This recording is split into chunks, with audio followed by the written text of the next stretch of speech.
Hello friends, welcome to my channel. আজকে নিয়ে চলে এসেছি তিনটে দারুণ সামার স্পেশাল ড্রিঙ্কের রেসিপি নিয়ে। আর এই তিনটে ড্রিঙ্কসই কিন্তু এই গরমে লুয়ের হাত থেকে বাঁচাতে খুবই উপকারী। আজকে আমি তোমাদের সাথে যে তিনটে ড্রিঙ্কস শেয়ার করব সেটা কিন্তু আমাদের শরীরের পক্ষে খুব উপকারী, আর তার পাশাপাশি এই ড্রিঙ্কসটা কিন্তু এই গরমে খুবই তৃপ্তিদায়ক। গরমে লুয়ের হাত থেকে বাঁচতে এই 3 রকম ড্রিঙ্কস কিন্তু তোমরা ট্রাই করতে পারো। খুবই অল্প উপকরণে এই তিনটে ড্রিঙ্কস একদম রেডি হয়ে যাবে। প্রথমেই আমি তোমাদের সাথে শেয়ার করছি তরমুজের শরবত। আর এই তরমুজের শরবত বানানোর জন্য আমি একটা গ্লাস নিয়ে নিয়েছি। এবারে এই গ্লাসের মধ্যে আমি 4 চামচ মতো তরমুজ এভাবে ছোট টুকরো করে কেটে নিয়েছি, দিয়ে দিচ্ছি। তরমুজের মধ্যে যে দানা রয়েছে সেটাকেও কিন্তু ভালো করে বেছে নিয়ে আমি বাদ দিয়ে দিয়েছি। এবারে এর মধ্যে দিয়ে দিচ্ছি আমি 6 থেকে 7টার মতো পুদিনা পাতা আর একটা লেবুর স্লাইস। এই তিনটি উপকরণ দিয়ে আমি এটাকে একটু ম্যাশ করে দেবো। তার জন্য আমাদের প্রত্যেকেরই প্রায় রান্নাঘরে এই জিনিসটা থাকে, কোনো কিছু থেতো করতে আমরা এটা ব্যবহার করি। এটাকে দিয়েই আমি তরমুজটা ভালো করে ম্যাশ করে দিচ্ছি। আর এটা ম্যাশ করে দিয়ে আমি বাকি উপকরণগুলো এর মধ্যেই অ্যাড করব। ম্যাশ করা হয়ে গেলে আমি এর মধ্যে দিয়ে দিচ্ছি বিট লবণ। আমি দিলাম 1/4 টিস্পুন মতো বিট লবণ, আর ভেজে রাখা জিরে গুঁড়ো এটাও দিলাম প্রায় 1/4 টিস্পুনের মতো। এবারে দিয়ে দিলাম 2 চামচের মতো তরমুজের রস। এগুলো দিয়েও আমি আরও একটু ম্যাশ করে নিয়ে এর মধ্যে বেশ খানিকটা বরফ দিয়ে দিচ্ছি। এই গরমে কিন্তু শরবতগুলো যদি একটু ঠান্ডা খেতে হয় তাহলে কিন্তু অনেক তৃপ্তিদায়ক হয়। তাই আমি এখানে প্রায় 4 থেকে 5টার মতো বরফ দিয়ে দিয়েছি। এবারে এর মধ্যে আমি দিয়ে দিচ্ছি কোল্ড ড্রিঙ্কস। আমি এখানে স্প্রাইট ব্যবহার করেছি। তোমরা চাইলে তোমাদের পছন্দ মতো যে কোনো কোল্ড ড্রিঙ্কস এখানে ব্যবহার করতে পারো, অথবা সোডা জলও এখানে ব্যবহার করতে পারো। সেক্ষেত্রে শরবতের মধ্যে 1 চামচ মতো চিনি অ্যাড করে দিতে হবে। এবারে ভালো করে মিক্সড করে নিয়ে আমি একটু লেবু স্লাইস আর তরমুজের স্লাইস দিয়ে সার্ভ করে দিলাম আমার এখানে তরমুজের শরবত। তরমুজের শরবত রেডি হয়ে গিয়েছে। এটা ঠান্ডা ঠান্ডা ছোট বড় সকলের জন্য পরিবেশন করতে পারো। গরমে কিন্তু এটা খুবই তৃপ্তিদায়ক আর দারুণ খেতে হয়।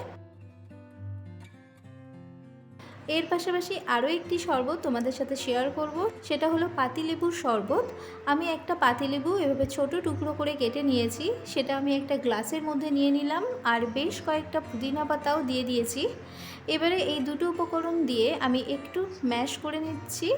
এভাবে ম্যাশ করলে কিন্তু এর ফ্লেভারটা খুবই সুন্দর হয়। এভাবে ম্যাশ করে নিয়ে আমি এর মধ্যে বাকি উপকরণগুলো দিয়ে দিচ্ছি। আমি দিলাম এখানে প্রায় 1.5 চা চামচের মতো চিনি। তোমরা চাইলে এখানে চিনিটা গুঁড়ো করেও ব্যবহার করতে পারো, তাহলে কিন্তু চিনিটা খুব তাড়াতাড়ি জলের মধ্যে গুলে যাবে। এবারে দিয়ে দিলাম ভেজে রাখা জিরে গুঁড়ো 1/4 টিস্পুনের মতো, আর বিট লবণও দিয়ে দিয়েছি 1/4 টিস্পুনের মতো। এই সমস্ত উপকরণগুলো দিয়ে আমি আরও একটু ম্যাশ করে নিয়েও এর মধ্যে দিয়ে দিচ্ছি বেশ কয়েকটা বরফের টুকরো। বরফের টুকরোগুলো দিয়ে আমি এই লেবু শরবতের মধ্যে দিয়ে দিয়েছি সোডা জল। এই সোডা জল দিয়ে আমি এটাকে আরও একটু মিক্সড করে দিলাম, আর এর মধ্যে দিয়ে দিচ্ছি একটা লেবু স্লাইস, যাতে করে লেবুর একটা খুব সুন্দর ফ্লেভার হয়। এবারে গ্লাসের ধারে একটা লেবু স্লাইস লাগিয়ে এই ঠান্ডা ঠান্ডা লেবুর শরবত সার্ভ করে দিলাম। এর পাশাপাশি আরও একটি শরবত আমি তোমাদের সাথে শেয়ার করছি, সেটা হচ্ছে পুদিনা পাতার শরবত। এই পুদিনা পাতার শরবত কিন্তু আমাদের শরীরের পক্ষে খুবই উপকারী, আর এটা হজম শক্তি বৃদ্ধি করতেও খুবই উপকারী। আমি এখানে পুদিনা পাতা নিয়ে নিয়েছি বেশ খানিকটা, আর পুদিনা পাতার ডান্ডি থেকে এভাবে পাতাগুলোকে আলাদা করে নিয়েছি। এভাবে আমি প্রায় 1.5 কাপ মতো পুদিনা পাতা এখানে ব্যবহার করব। আমি এখানে 3 গ্লাস পুদিনার শরবত বানানোর জন্য পুদিনা পাতা নিয়ে নিয়েছি প্রায় 1.5 কাপের মতো। এবারে একটা মিক্সার জারের মধ্যে পুদিনা পাতাগুলো নিয়ে নিচ্ছি। আমি মিক্সার জারের মধ্যে প্রায় 1.5 কাপ মতো পুদিনা পাতা দিয়ে দিলাম। এবারে দিয়ে দিচ্ছি বেশ কয়েকটা বরফের টুকরো, আর চিনি দিয়ে দেব 1 চামচের মতো, আর দিয়ে দিলাম হাফ গ্লাস মতো জল, আর হাফ পাতিলেবুর রস আমি এর মধ্যে দিয়ে দেব। এই সমস্ত উপকরণগুলো দিয়ে আমি পুদিনা পাতাটা ভালো করে পেস্ট বানিয়ে নেব।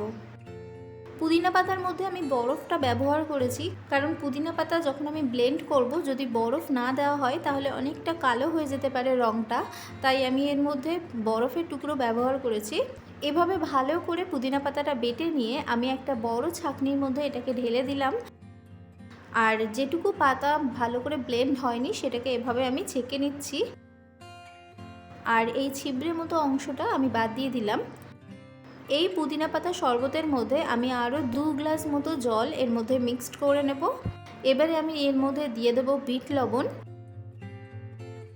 আমি এখানে প্রায় 1 চামচ মতো বিট লবণ ব্যবহার করেছি, তোমরা তোমাদের স্বাদ অনুযায়ী এখানে লবণটা ব্যবহার করবে। আর দিয়ে দিয়েছি জলজিরা পাউডার। এই জলজিরা পাউডার আমি এখানে ব্যবহার করেছি 1.5 চামচের মতো। তোমরা যদি জলজিরা পাউডার না ব্যবহার করতে চাও তাহলে কিন্তু চাট মশলাও এখানে ব্যবহার করতে পারো। এই সমস্ত উপকরণগুলো দিয়ে আমি পুদিনা পাতার শরবতটা ভালো করে মিক্সড করে দিলাম। এবারে সার্ভ করার আগে আমি গ্লাসে আরও বেশ খানিকটা বরফের টুকরো দিয়ে দিয়েছি। এবারে আমি পুদিনার শরবত গ্লাসে ঢেলে এটাকেও সার্ভ করে দেব। পুদিনার শরবতটা ঢেলে আমি একটু মিক্সড করে দিচ্ছি, আর তাহলেই কিন্তু পুদিনা পাতার শরবতও এখানে রেডি অ্যান্ড সার্ভড। এই 3টে শরবত তোমাদের কেমন লাগলো আমাকে কমেন্টে জানাতে পারো। যদি ভালো লাগে তাহলে প্লিজ একটি লাইক করে দিও আর আমার চ্যানেলটিকে সাবস্ক্রাইব করো। এই গরমে কিন্তু এই 3টি শরবতই আমাদের শরীরের পক্ষে খুবই উপকারী, আর গরমে লুয়ের হাত থেকে বাঁচতেও কিন্তু এই শরবত আমাদের শরীরকে অনেকটাই উপকার দেবে। সবাই খুব ভালো থাকবেন, দেখা হচ্ছে পরবর্তী কোনো নতুন রেসিপির সাথে।